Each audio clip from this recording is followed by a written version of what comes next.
Hi good morning. ಇದು ನನ್ನ 5th ಲಾಗು. ಇವತ್ತು ಎನ್ವೈರ್ಮೆಂಟಲ್ ಡೇ ಇತ್ತು ಸ್ಕೂಲಲ್ಲಿ. ಅದಕ್ಕೋಸ್ಕರ ನನ್ನ ದೊಡ್ಡ ಮಗನಿಗೆ ಇದು ಪ್ಲಾಂಟ್ ತರೋದಕ್ಕೆ ಹೇಳಿದರು. ಹಾಗಾಗಿ ಅದನ್ನು ರೆಡಿ ಮಾಡ್ಕೊಳ್ತಾ ಇದ್ದೆ. ಮನೇಲಿ ಒಂದು ಪಾಟ್ ಇತ್ತು, ಅದರಲ್ಲೇ ಮಣ್ಣಿತ್ತು.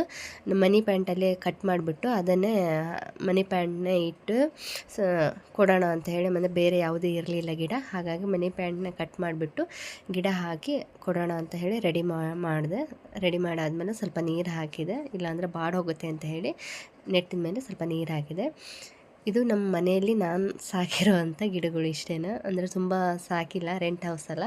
ಹಾಗಾಗಿ ಇದೊಂದು ಗಿಡ, ಇದು ಒಂದು 4-5 ಗಿಡಗಳನ್ನ ಸಾಕಿದ್ದೀನಿ. ತುಳಸಿ ಗಿಡ ಒಂದು, ಈಗ ಚಿಕ್ಕ ಚಿಕ್ಕ ಸಸ್ಯಗಳು ಆಗ್ತಿದೆ ನೋಡಿ. ಮನಿ ಪ್ಲ್ಯಾಂಟ್ ಎಲ್ಲ ಕಟ್ ಮಾಡಿದ್ದೀನಿ. ನೆಕ್ಸ್ಟ್ ಬಂದುಬಿಟ್ಟು ಅಡುಗೆ ಮಾಡೋಣ ಮಾರ್ನಿಂಗು, ಮತ್ತು ಸ್ಕೂಲಿಗೆಲ್ಲ ಟೈಮ್ ಆಗುತ್ತೆ ಎಂದು ಪಲಾವ್ ಮಾಡೋಣ ಅಂತ ರೆಡಿ ಮಾಡಿಕೊಂಡೆ.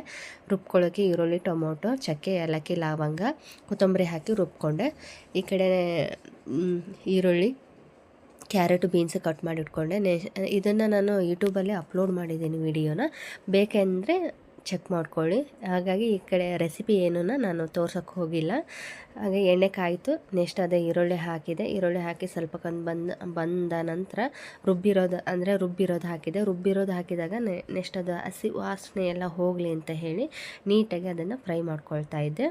ಅದೆಲ್ಲ ಎಣ್ಣೆ ಬಿಟ್ಟು ಆಗೋವರೆಗೂ ಸ್ವಲ್ಪ ಹಾಗೇನ ಫ್ರೈ ಮಾಡಿ, ಆಮೇಲೆ ತರಕಾರಿ ಎಲ್ಲ ಹಾಕಿ ರೈಸ್ ಹಾಕಿ ಅದನ್ನು ಕೂಗಿಸ್ಕೊಂಡೆ. ಅಂದರೆ ನಾನು ಯಾವುದೂ ಅಪ್ಲೋಡ್ ಮಾಡಿಲ್ಲ, ಇದು ಯೂಟ್ಯೂಬಲ್ಲೇ ಅಪ್ಲೋಡ್ ಮಾಡಿದ್ದೀನಿ ಪಲಾವ್ ರೆಸಿಪಿ.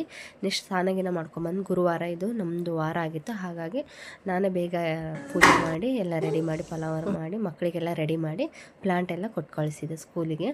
ಇದು ನಿನ್ನೆ ಸ್ಕೂಲಲ್ಲಿ ಮಾಡಿದ ಆಕ್ಟಿವಿಟಿ ನೋಡಿ, ಚೆನ್ನಾಗಿದೆ ಅಲ್ಲ ಮಕ್ಕಳಿಗೆ. ನೆಕ್ಸ್ಟ್ ಮಧ್ಯಾಹ್ನ ನನ್ನ ಫ್ರೆಂಡ್ ಮಗ ಬಂದಿದ್ದ. ಇನ್ನು ನಮ್ಮ ಚಿಕ್ಕವನು ಅವನು ನೋಡಿ ಆಟ ಆಡ್ತಿರೋದು, ಎಲ್ಲ ಹಾಡ್ಕೊಂಡ್ಬಿಟ್ಟು ಫುಲ್ ಆಟ ಆಡ್ತಿದ್ದಾರೆ. ಸ್ವಲ್ಪ ಆಟ ಆಡೋದು ಹೋಗೋದು, ಹಂಗೆ ನನ್ನ ಫ್ರೆಂಡು ನಾನು ಕೂತ್ಕೊಂಡು ನೋಡ್ತಾ ಮಾತಾಡ್ತಿದ್ವಿ. ಸಂಜೆ ಆಯಿತು. ಸಂಜೆ ಅದೇ ಟೀ ಮಾಡ್ಕೊಂಡು ಕುಡಿಯೋಣ, ಸ್ವಲ್ಪ ಆರಾಮಾಗಿ ಕುಡಿಯೋಣ ಅಂತ ಕೂತೆ. ಅಷ್ಟೊತ್ತಿಗೆ ನನ್ನ ಮಗ ಓದ್ಕೊತಾ ಇದ್ದ. ಅಂದರೆ ಪಕ್ಕ ಕೂರ್ತಿದ್ರೆ ಓದೋದೇ ಇಲ್ಲ ಅವನು. ಅದಕ್ಕೋಸ್ಕರ ಬೇಗ ಟೀ ಕುಡಿದ್ಬಿಟ್ಟು ಅವ್ನ ಪಕ್ಕ ಹೋಗಿ ಕೂರೋಣ ಅಂತ ಹೇಳಿ ಕೂತೆ. ಅಂದರೆ ಕೂತ್ರೆ ಅಷ್ಟೇ ಓದೋದಿಲ್ಲ, ಅಂದರೆ ಆ ಕಡೆ ನೋಡೋದು ಈ ಕಡೆ ನೋಡೋದು ಅದನ್ನೇ ಮಾಡ್ತಿದ್ರೆ ಓದೋದೇ ಇಲ್ಲ.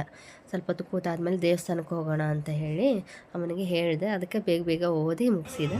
ನೆಕ್ಸ್ಟ್ ಇವತ್ತು ಗುರುವಾರ ಅಲ್ಲ, ಸಾಯಿಬಾಬಾ ಟೆಂಪಲಿಗೆ ಹೋಗೋಣ ಅಂತ ಹೇಳಿ ಸಾಯಿಬಾಬಾ ಟೆಂಪಲಿಗೆ ಹೋದ್ವಿ. ನೋಡಿ, ಹೋದ ತಕ್ಷಣ ಬಿಸ್ಕತ್ತೇ ತೊಗೊತಾರಲ್ಲಿ, ಅಲ್ಲಿ ಡೈಲಿ ಇಟ್ಟಿರ್ತಾರೆ ಬಿಸ್ಕತ್ತೆಲ್ಲ. ಮಕ್ಕಳು ನೋಡಿ ಎಲ್ಲ ಬಿಸ್ಕೊತ್ ತೊಗೊತಾರೆ. ಎಲ್ಲ ನಮಸ್ಕಾರ ಮಾಡಿ ಸಾಯಿಬಾಬಾಗೆಲ್ಲ ಪ್ರಸಾದ ಕೊಟ್ಟರು. ಈ ಪ್ರಸಾದ ತಿಂತಾಯಿದ್ದಾರೆ ನೋಡಿ, ಇಷ್ಟಪಟ್ಟು ಪ್ರಸಾದ ತಿಂದರು. ಬಂದೆ ಮನೆಗೆ, ಅಂದರೆ ಬೇಳೆ ಕೂಗ್ಸೋಗಿದ್ದೆ, ಅಡುಗೆ ಮಾಡಬೇಕಲ್ಲ ನೈಟಿಗೆ. ಹಾಗಾಗಿ ಬೇಳೆ ಸಾರು ಮಾಡೋಣ ಅಂತ ಹೇಳಿ ರೆಡಿ ಮಾಡಿದ್ಮೇಲೆ ಮೆಣಸಿನ್ಕಾಯಿ ಹಾಕಿ ಸ್ವಲ್ಪ ಫ್ರೈ ಮಾಡ್ಕೊಂಡು ಆದಮೇಲೆ ಆನಿಯನ್ನ ಹಾಕಿ ಸ್ವಲ್ಪ ಅದನ್ನು ಫ್ರೈ ಮಾಡಿಕೊಂಡು ಸ್ವಲ್ಪ ಕೊತ್ತಂಬರಿ ಹಾಕಿದೆ. ಫ್ರೈ ಆದ ನೆಕ್ಸ್ಟು ಸ್ವಲ್ಪ ಫ್ರೈ ಮಾಡ್ಕೊಬೇಕು. ಅಂದರೆ ನಾನು ಶುಂಠಿ ಬೆಳ್ಳುಳ್ಳಿ ಹಾಕಲಿಲ್ಲ, ಬೆಳ್ಳುಳ್ಳಿನ ಜಜ್ಜಿಬಿಟ್ಟು ಹಾಕಿದೆ, ಚೆನ್ನಾಗಿರುತ್ತೆ ಅಂತ ಹೇಳಿ. ಅಂದರೆ ಇದಕ್ಕೇನು ಮಸಾಲೆ ಏನು ಆ್ಯಡ್ ಮಾಡಲ್ಲ, ಇನ್ಸ್ಟೆಂಟ್ ಹಾಗೆ ಬೇಗ ರೆಡಿ ಆಗಬೇಕು ಅಂತ ಹೇಳಿ ಬೇಯಿಸಿರೋದನ್ನು ಅದಕ್ಕೆ ಅಪ್ಲೈ ಮಾಡಿದೆ. ಅದಕ್ಕೆ ಹಾಕಿಬಿಟ್ಟು ನಮಗೆ ಎಷ್ಟು ದಪ್ಪ ಬೇಕು ಅಂದರೆ ದಪ್ಪ, ನಮಗೆ ಸ್ವಲ್ಪ ಒಬ್ಬೊಬ್ಬರು ಗಟ್ಟಿ ಯೂಸ್ ಮಾಡ್ತಾರೆ. ನಾನು ಸ್ವಲ್ಪ ನೀರಿನಂಗೆ ಹಾಕಿ ಅದಕ್ಕೆ ಸ್ವಲ್ಪ ನೀರು ಆ್ಯಡ್ ಮಾಡಿದೆ. ನೀರು ಹಾಕಿ ಅದಕ್ಕೆ ಅರಿಶಿನ ಪುಡಿ, ಸ್ವಲ್ಪ ಸಾಂಬಾರು ಪುಡಿ ಹಾಕಿದೆ. ಅಂದರೆ ಕೊಬ್ಬರಿ ಗಿಬ್ಬರಿ ಏನು ಹಾಕಲಿಲ್ಲ. ಅದೇ ಅಂದರೆ ಇನ್ಸ್ಟೆಂಟ್ ಬೇಗ ರೆಡಿ ಆಗಬೇಕಲ್ಲ ನಮಗೇನು ರುಬ್ಬಿದ ಹಾಗೆ ಮಾಡಿಕೊಂಡೆ. ಅದಕ್ಕೆ ಎಷ್ಟು ಬೇಕು ಅಷ್ಟು ನೀರು ಹಾಕಿ, ನನಗಿಷ್ಟು ತೆಳು ಬೇಕು, ಹಾಗಾಗಿ ಅಷ್ಟು ತೆಳುವಾಗಿ ನೀರಿಗೆ ಹಾಕ್ಕೊಂಡೆ. ಅದು ಕುದಿಯುವ ಅಷ್ಟರಲ್ಲೇ ಆ ಕಡೆ ರೈಸಿಗೆ ಇಡೋಣ ಅಂತ ಹೇಳಿ ರೈಸಿಗೆ ಇಟ್ಕೊಂಡೆ. ಈ ಕಡೆ ಕುದಿಯುತ್ತೆ, ಆ ಕಡೆ ರೈಸ್ ಆಗುತ್ತೆ ಅಂತ ಹೇಳಿಬಿಟ್ಟು ರೊಟ್ಟಿ ಇತ್ತು ನಿನ್ನೆ, ಅದಕ್ಕೋಸ್ಕರ ಅನ್ನಕ್ಕೂ ಮತ್ತು ರೈಸಿಗೂ ಮತ್ತು ರೊಟ್ಟಿಗೂ ಬರೋ ರೀತಿ ಬೇಳೆ ಸಾರು ಮಾಡಿಕೊಂಡೆ. ಈ ಕಡೆ ರೊಟ್ಟಿ ಇದೆಯಲ್ಲ, ರೊಟ್ಟಿ ಮತ್ತು ರೊಟ್ಟಿಗೆ ಬೇರೆ ಅನ್ನಕ್ಕೆ ಬೇರೆ ಮಾಡೋದೇನು ಅಂದರೆ ಎರಡಕ್ಕೂ ಕಾಂಬಿನೇಷನ್ ಆಗಲಿ ಅಂತ ಹೇಳಿ ಬೇಳೆ ಸಾರು ಮಾಡಿದೆ. ಇದು ನನ್ನ 5th ಆಗಿತ್ತು. ಇಷ್ಟ ಆದರೆ ಲೈಕ್ ಮಾಡಿ, ಶೇರ್ ಮಾಡಿ.